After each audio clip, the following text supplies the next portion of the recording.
No. And we are Cassandra. We come to you once again in love and enlightenment in truth, and we understand that this is acceptable to you. Now we wanted to speak about this financial situation on your planet, which has been created. It is firstly showing you unification is happening whether you like it or not. You're all interconnected.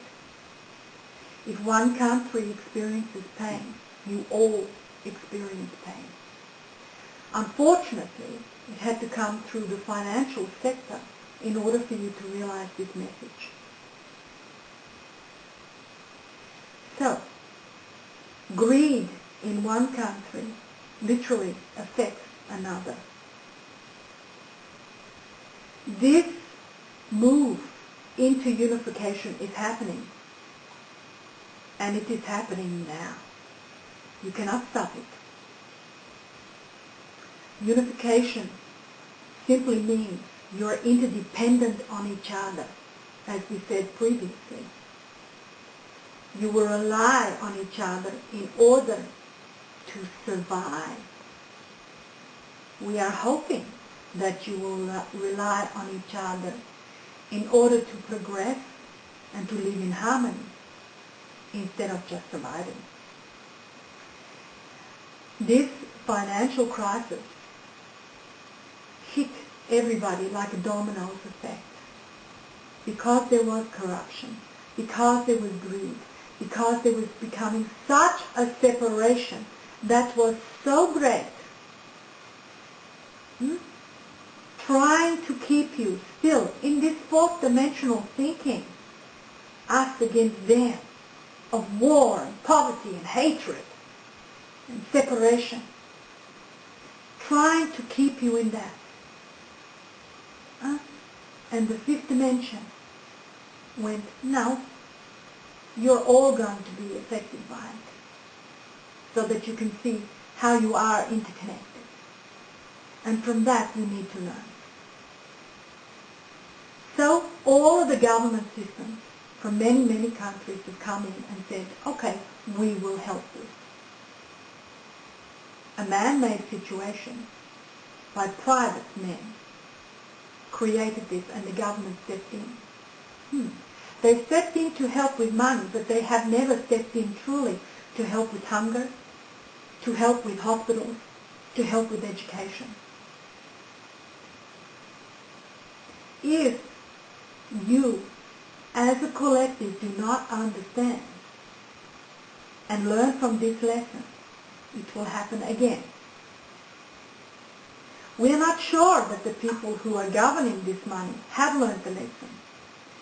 We are pretty sure they are counting themselves lucky to be bailed out of the situation, to still have their homes and walk away with many millions, while others have lost their homes, their life savings, their employment,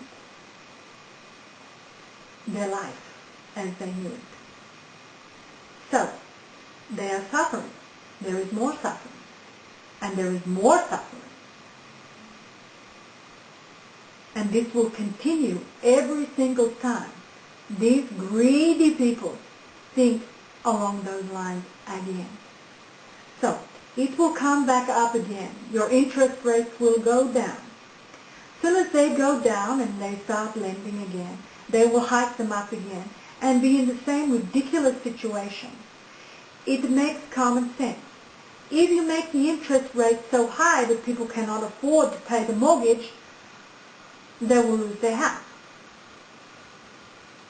If so many lose their house, the banks are not getting that monthly payment, they will lose their bank. You're interdependent. Make it a fair interest rate. Make it a fair deal, and everyone can have what they want and what they need. Employment and housing.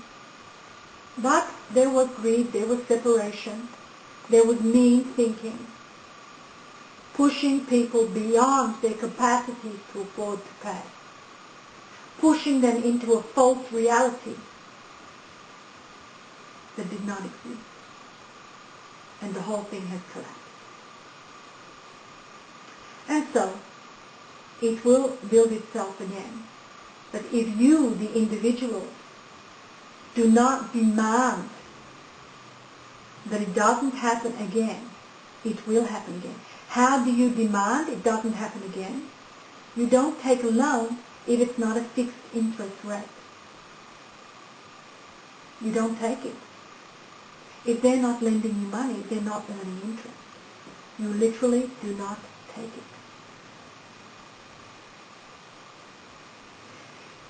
You write letters to your senators, to your government, and to your banking system explaining what it is that you want. That's what you do. Now, we'll tell you. It was false money. It didn't exist. It was all credit. Money on paper, but not in reality. So, having said that, the paper money is still existing. It's still circulating. Do not go into fear and think that you will not have enough. That's what they want you to think. Do not do this. Stay in unity thinking. Continue to live your life in joy, in happiness, in thinking of others. You don't have to give them everything you own. A smile, a kind word, a thank you is enough. You have to hold your government system, your financial systems, your education systems, your hospital system. You have to hold them accountable with your words. And to hold them accountable with your thoughts. And in order to do this, you cannot think negatively. Oh, they are always greedy and lustful. Yes, they are. But we are asking you to go into unification thinking and to create this new energy, to create this new way of being. And that is to think, yes, they have been in the past.